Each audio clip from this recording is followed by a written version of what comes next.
बंजारा समाजाचा एसटी आरक्षणामध्ये समावेश करण्यासाठी आज अखिल बंजारा समाजाने शिवाजीनगर ते पुणे जिल्हाधिकारी कार्यालयापर्यंत भव्य असा मोर्चा काढलेला आहे। हजारोंच्या संख्येने बंजारा बांधव इथं आज जमा झालेले आहे। कलेक्टर ऑफिस समोर बसून त्यांनी धरणे आंदोलन सुरू केलेले आहे। त्यांचे काही मागणी आहेत। आपल्या बरोबर बंजारा समाजाचे नेते आहेत। आपण त्यांच्याकडनं जाणून घेणार आहोत काय आहेत मुद्दे।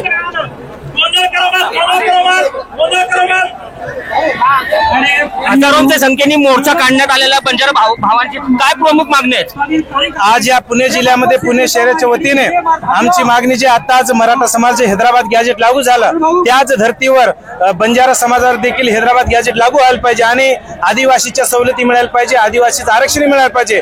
कारण की इसवी सन पूर्व 8,500 वर्षापूर्वी या देशामध्ये राहणारा समाज आहे। 8,500 वर्षापूर्वी हा समाज या देशामध्ये राहतोय। आमची संस्कृती, आमची बोली भाषा, आमचा देव, आमचा तांडा सर्व वेगळे आहेत। म्हणून आम्ही आदिवासीचे निकष जे 5 लागतात त्या 5 आम्ही निकष 100% आम्ही पूर्ण करतो।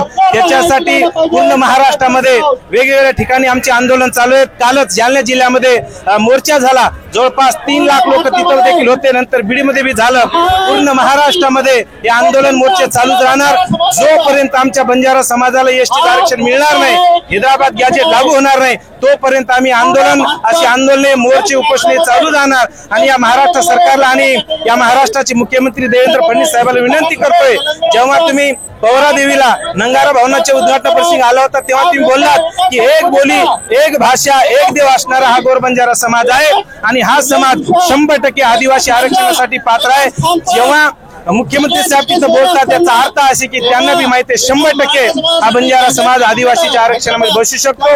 म्हणून संपूर्ण बंजारा समाजाच्या वतीने आम्ही पूर्ण महाराष्ट्रभर आम्ही आंदोलन चालू केले जातात। स्वतंत्र काळापासून आज 21व्या शतकापर्यंत नोकरी म्हणा, दैनंदिन दिवसात म्हणा, बंजारा समाज हा मागासवर्गीय राहिलेला आहे। याचे प्रमुख कारण काय?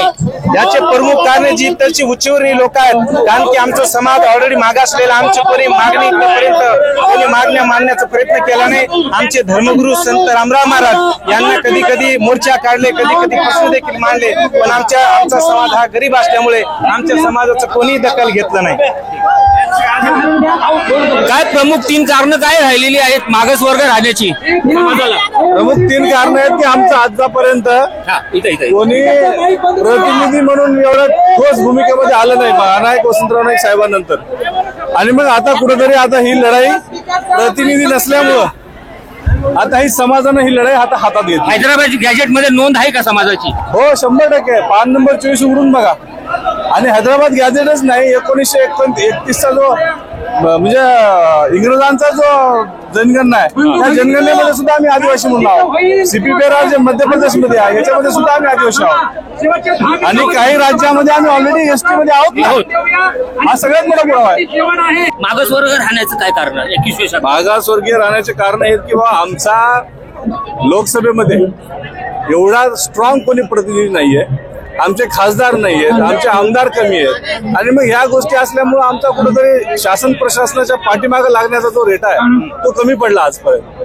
आणि त्यासाठीची 45 वर्षापासूनची आमची जी मागणी आहे ती कुठेतरी धूळ खात पडलेली आहे। नक्कीच हे होते बंजारा समाजाचे काही नेते पदाधिकारी। त्यांचं असं म्हणणं आहे की आमच्या जे 3 प्रमुख मागण्या आहेत ते पूर्ण नाही झाले तर आमची तयारी हा मोर्चा घेऊन मुंबईला जाण्याची आहे। तिथंही मान्य नाही झाल्या तर दिल्लीला धडक देण्याची आमची तयारी आहे। आता या सगळ्या प्रकरणात पुढे काय होतं हे नक्कीच बघायचं राहणार आहे। न्यूज डॉट साठी पुणे।